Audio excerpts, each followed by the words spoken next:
After the Germans defeated France, their soldiers were sent to Paris for rest and recreation.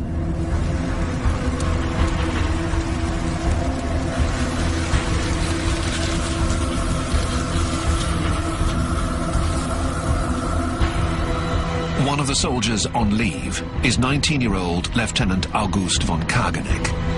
His unit did not take part in the French campaign. He is visiting the city for the first time. He writes, "We are given very strict instructions. We must be impeccably dressed and avoid all contact with the population. We're inventing mass tourism." The French refuse to look at them.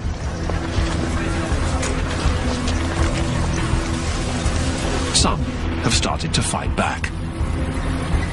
These two men, who sabotaged telephone lines, will be the first to be executed by the Germans. The new French state, under the authoritarian rule of Marshal Pétain, chooses to collaborate with Germany. Pétain promulgates a set of anti-Jewish statutes that exclude Jews from public life. He and Hitler have shaken hands.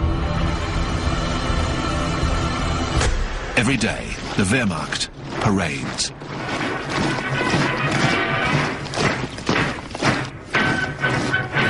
The Germans occupy the capital cities of Europe. After Prague and Warsaw, Brussels, Luxembourg, The Hague, Copenhagen and Oslo, but not London. February 1941, in the suburbs of London. Rose, who is only 3, has already lived through 2 years of war.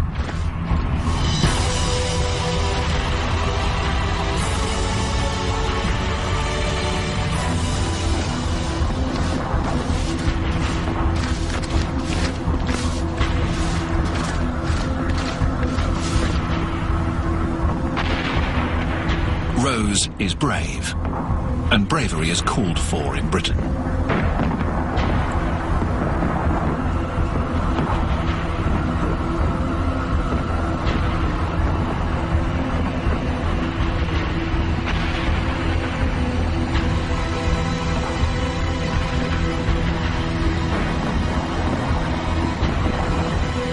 Great Britain's cities have been devastated by German bombs. But the country stands firm around Churchill, and with the providential aid of Roosevelt. Roosevelt has just been re-elected for a 3rd term as President of the United States. Though American opinion remains opposed to war, he declares, "We must be the great arsenal of democracy." Only part of the equipment he sends to Great Britain gets through. Every British ship at sea is in great danger. The Atlantic Ocean is crawling with German submarines. Their periscopes seek out British vessels.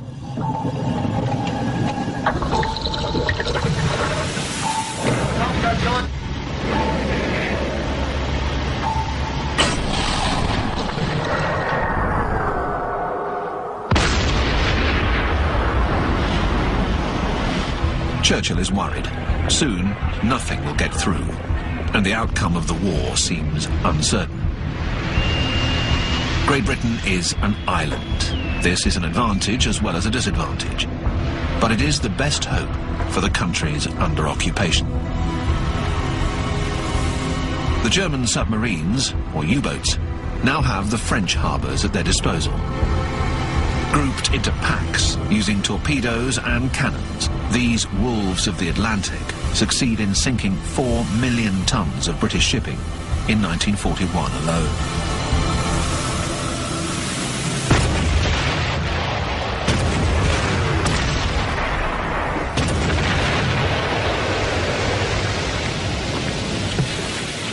Here, German submariners toss loaves of bread to a shipwrecked crew who have almost no chance of surviving.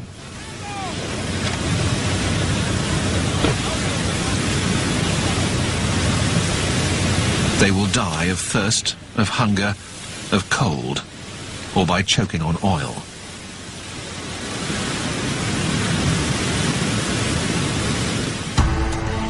Hitler is delighted with the success of his submarines, but America's massive rearmament program worries him.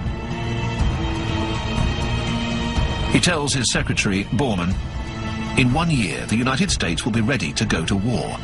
If we are to face them, we need more raw materials.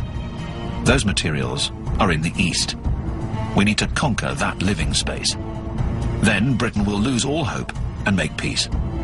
And it will be too late for the Americans. Let us attack Russia as soon as possible."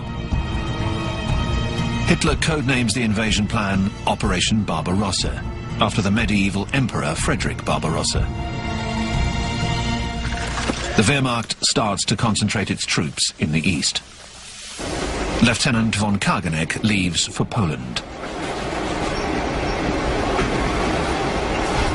Polish prisoners and Jews have been put to work on various construction projects.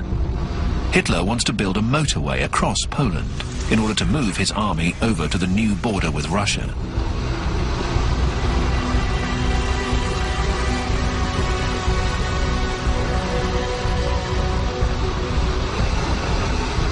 This is where the 9th Panzer Division is installed, along with von Kageneck's regiment.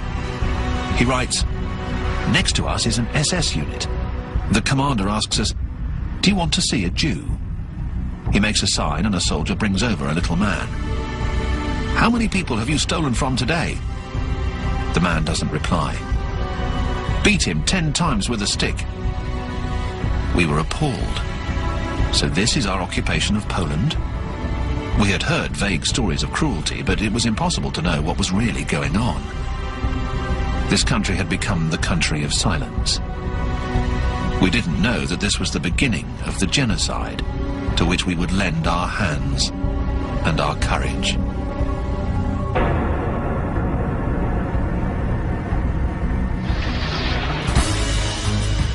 Hitler defers his plans for an offensive in the east.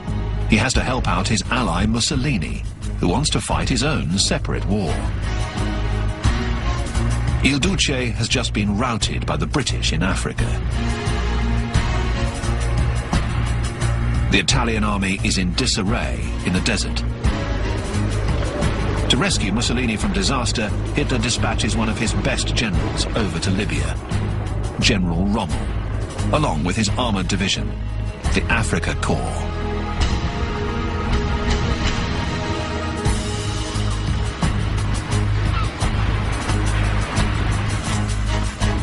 In Germany, Rommel is a big hero. He is the man who took Cambrai, Arras, Rouen and Cherbourg in May and June of 1940. And he is a true Nazi, a devotee who has served Hitler with great zeal and efficiency from the very beginning. Rommel believes in tanks and in the lightning war. He quickly orders the Afrika Korps to set off for the British positions.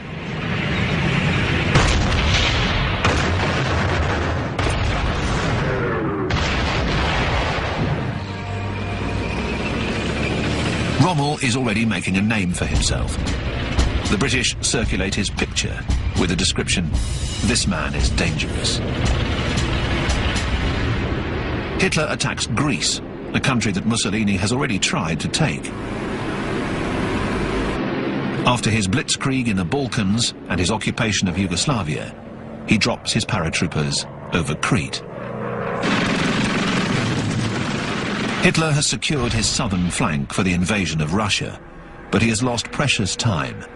Operation Barbarossa has been delayed by several weeks.